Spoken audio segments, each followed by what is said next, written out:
in one of the earlier module in 2 modules in this particular course, I am illustrating how to develop that antimicrobial biomaterials. So, the 2 case studies I am presenting, one is at hydroxyapatite silver and one is at hydroxyapatite zinc oxide.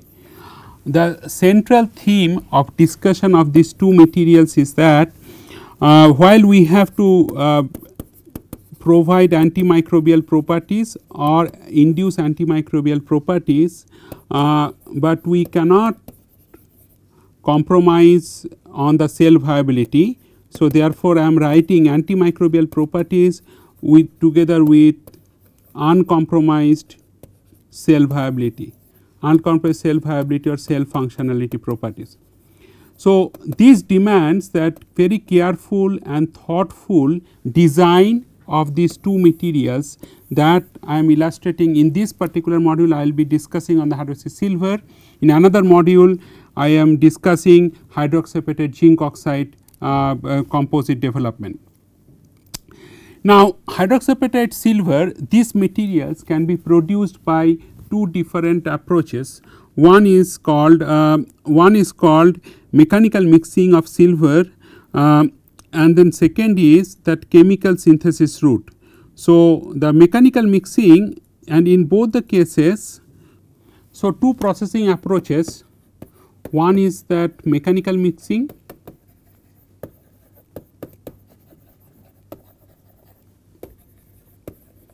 so mechanical mixing essentially means that is the ball milling.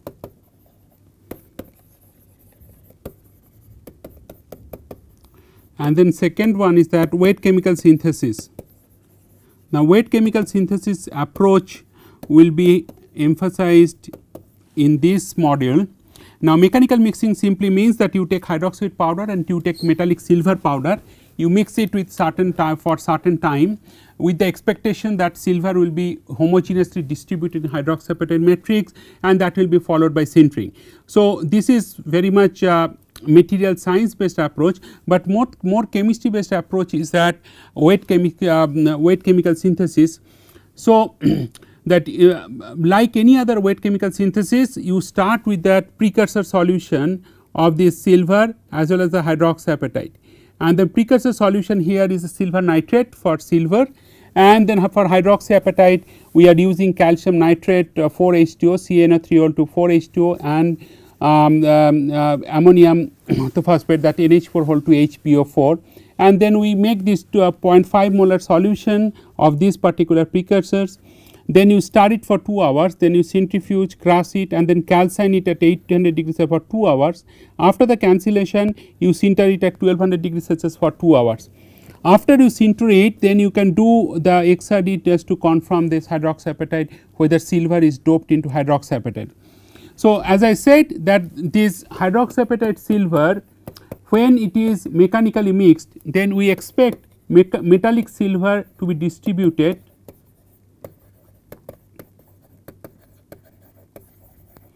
in HA matrix, and when it is chemically synthesized, or to be more precise, wet chemically synthesized. So, what we expect is that silver doped hydroxyapatite, and this silver here it is in ionic state. So, depending on whether the silver is present as a metallic particles or metallic nanoparticles, or whether silver is present as ions which is incorporated into hydroxyapatite lattice as such by partially replacing calcium ions and so on. So, those kind of things, their biocompatibility properties will be entirely different, because in one case you get the biocompatibility or antibacterial property because of the silver metal, and another case it is because of the silver in ionic state in the hydroxyapatite powders. So, now how to confirm that whether silver in that ionic state and so on. So, you can do specific optical absorption spectroscopy analysis just to confirm whether silver is in ionic state. Rather than that, you can do other standard material science characterization like Raman spectroscopy, X-ray diffraction and so on. Now, silver also potentially increases or can also potentially increase the conductivity of the hydroxyapatite based materials, and this has been confirmed using the ionic conductivity measurements. So, this is little bit material science based results, like we have sintered these materials at different temperature from 800 to 1450 degrees Celsius. X is equal to 0 means that is pure hydroxyapatite, no silver doping. X is equal to 1.5 means it is some amount of silver is there, and as you can see here in the title slide of this one, that is Ca10 minus X silver X PO4 whole 6 OH whole 2.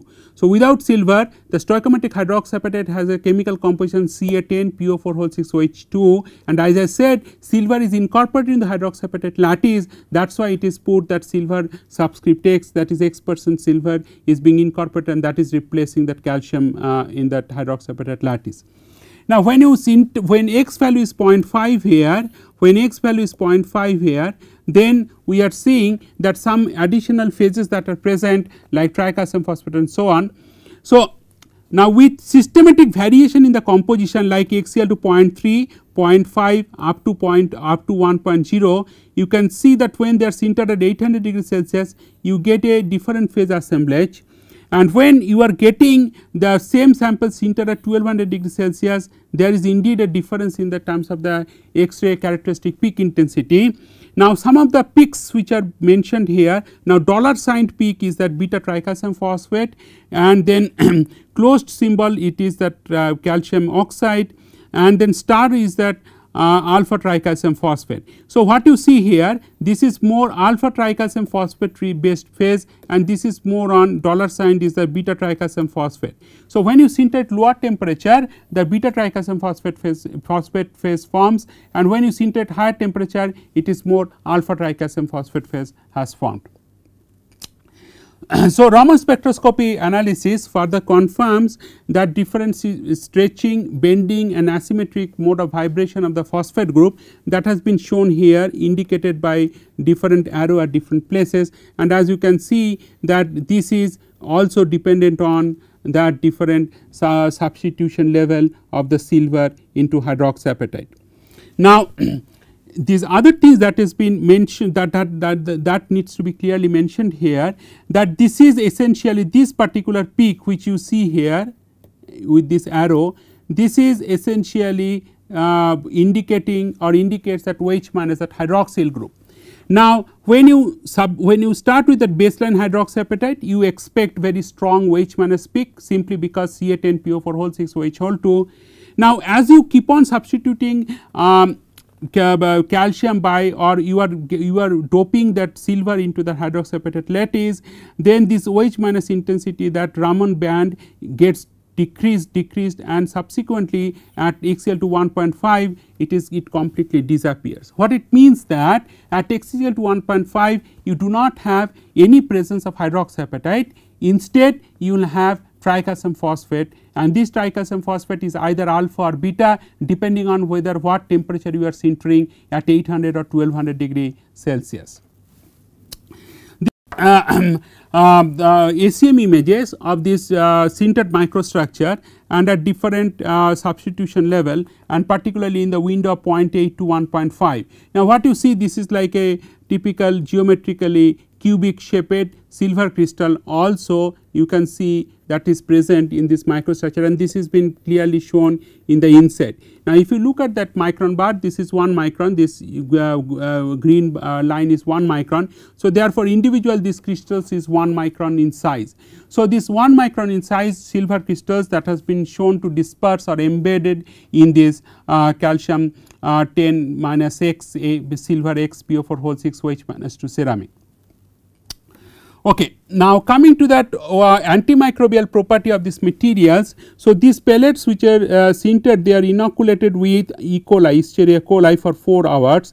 Then after it is sintered, and what we see that when it is substituted at X equal to 1.5, much less number of E. coli found to adhere on the material on this particular substrate compared to control or compared to hydroxyapatite. It shows certain level of antimicrobial action on this material. The same is true for x is equal to 0.8. It is very hard to find out that one single E. coli in the entire investigated region or the ACM image after this E. coli were cultured or grown on these materials for 4 hours. So, at x is equal to 1.0 you do not see any evidence of this E. coli bacteria on this material substrate, essentially confirming that from x equal to 1.0 onwards these materials have clearly bactericidal property in vitro. The same is true for x equal to 1 and x equal to 1.5. Now, when it is these materials are sintered at 1200 degrees Celsius, little bit different kind of results are shown, and that what has been found is that although number of bacterial colony or number of bacteria which is viable on this material substrate, it decreases like this, it decreases in this pattern depending on what is the level of silver substitution on these materials, but certainly you see lot more bacteria what you have seen in that earlier few slides, particularly when that x value or the substitution level is quite high like 1.5. So, now in terms of the cell adhesion properties or cell viability properties of these materials, we certainly got quite an interesting results, because earlier in this hydroxyapatite zinc oxide and so on. So, there with depending on the zinc oxide content, these cells are not viable, particularly at higher zinc oxide addition. But here we have grown this L929, that is the mouse fibroblast cells, and these fibroblast cells when they are cultured for 24 hours on these materials. Now, this is your pure hydroxyapatite and this is different level of silver content, and x is equal to 0.8, x is equal to 1 and x is equal to 1.5. You see that very clear fibroblastic morphology of this material of these cells, and particularly this spindle sepate cells you can see that expanded and that is grown on this material substrate, and also there is some phylopodial extension. It certainly indicates the cells are in migratory motion, and also there is cell to cell breach formation. So, all these evidences indicate towards that these materials does not have any toxicity towards fibroblast cells. Not only that, but also these materials supports despite that silver substitution to the level that x equal to 1.5, they certainly can be used as a cell growth substrate, and this is very encouraging results that these materials while inducing that antimicrobial property, at the same time it also does not cause any significant reduction or to extent any visible reduction in the cell viability property. Now, the quantification of all this discussion can be found in this particular slide, which this is the results of the MTT assay and which has been widely used. Now, MTT assay has been done for 3 different time points like 3 days, 5 days and 7 days in culture, and then there is different silver substitution level up to 0.5 has been shown here. And what you see here that there is a little bit reduction in that optical density values, but this reduction is certainly not extremely significant like what we can see in case of the hydroxyapatite zinc oxide composite. And other interesting thing that we have found that at the 5 days and 7 days that x equal to 0.3 to x equal to 0.5, you see that optical density values increases, essentially meaning that mitochondrially active cells or viable cells that also increases. This is in contrast to the antimicrobial results. In the antimicrobial results there is a clear reduction in the optical density, essentially means that number of viable bacteria or number of colony forming bacteria is reduced quite a significant extent with silver incorporation hydroxyapatite. Now, next few minutes or so I will give you some I will show you some results related to not hydroxyapatite silver, but these materials are essentially hydroxyapatite, carbon nanotube and silver composites. Now, carbon nanotube, as you know that it can be either single wall carbon nanotube or multi wall carbon nanotube. In both the morphology, this carbon nanotube can be present in the matrix.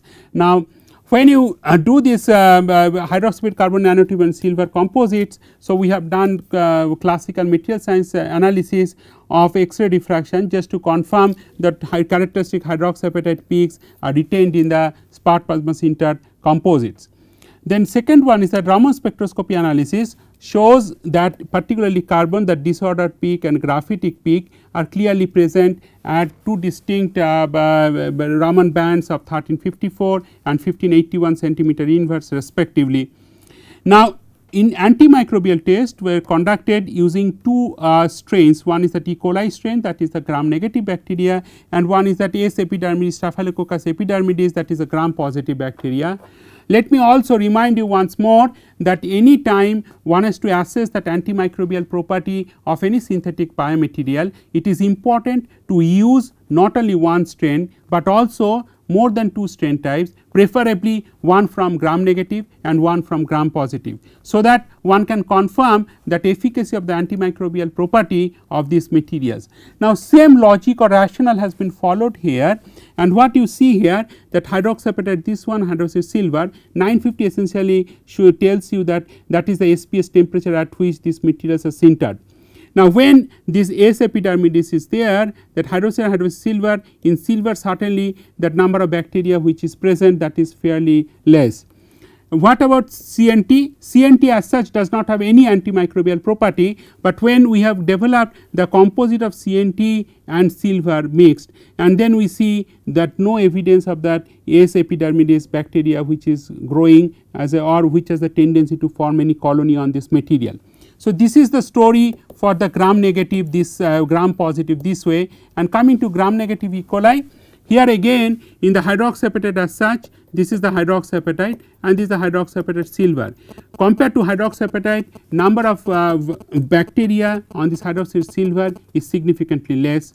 This significant reduction is much more evident when you look at compare CNT, that was large number of bacteria is growing, and compare it with the CNT silver, that is the E. coli bacteria, but the E. coli is significantly reduced. Now, the question is that what is the inhibitory role or how that silver can cause a reduction or can inactivate bacterial growth, or why silver is so effective to reduce or to cause inactivation of the bacterial growth. So, the theory what is present or what is or the way that we presently understand that bactericidal action of the silver is as follows. Now, silver nanoparticles becomes very reactive in the culture medium, then it dissociates into silver ions. Now, these silver ions are actually attacking that on the bacterial cell membrane.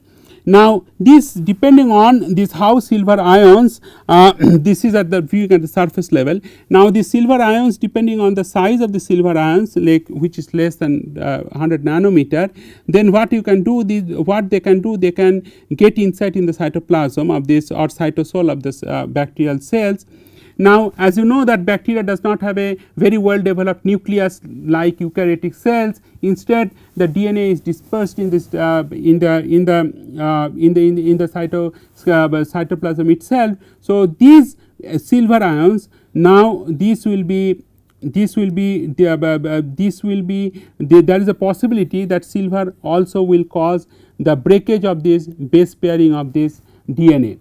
Now, once this breakage of the base pairing of the DNA takes place, then that will denature this DNA of the bacteria, and once bacteria is denatured, then it cannot grow any further, that the entire propagation of the bacteria will be affected. Another thing is that silver through this transmembrane protein channel, it can get inside into the bacterial cytoplasm or cytosol of the bacteria. This has been schematically shown here. So, the 2 to 3 things are important here. One is that silver ions getting attached to the bacterial cell membrane, then they will be internalized into the bacterial cell through the transmembrane protein channel, and then they will get attached to that enzymes which are present in the bacterial cytoplasm. That enzyme conjugated bacterial silver ions will be effectively kind of denaturing the DNA in terms of that breaking the base pairing of the DNA, and thereby that will disrupt that bacterial growth which otherwise can grow very happily in the normal culture conditions without any silver or without any silver containing biomaterials.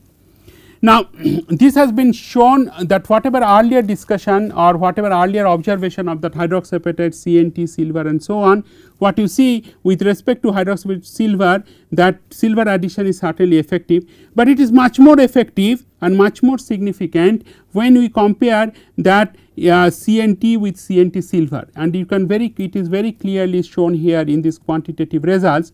So, there is gram negative bacteria, that is E. coli, and gram positive bacteria, that is S. epidermidis. Same story is true for hydroxyapatite silver and CNT with CNT silver. So, CNT and CNT silver, again here this reduction is much more significant when you compare with the hydroxyapatite as such. So, CNT, as you know, that carbon nanotube is used as a reinforcement to a multitude of the materials for biomedical applications. So, when silver together with CNT can cause so much antimicrobial action, so this use of silver will now be expanded more to incorporate CNT as a potential reinforcement to increase the elastic stiffness property A, and B, when added with silver, that will also cause antimicrobial or bactericidal properties in these materials. So, in closure, that that we have shown that CNT plus silver samples is extremely good as far as the bactericidal properties are concerned, and then more references can be found in some of our published results either from our group or from other groups elsewhere in the world. So, with this I think I have now completed that the discussion on the antimicrobial properties like hydroxide silver and hydroxide zinc oxide, and then I have shown these two case studies that how silver and zinc oxide can be effective to cause that bactericidal property in vitro and without compromising cell functionality, only with some specific compositions, and these specific compositions can be further tested in the in vivo study or preclinical study further. Thank you.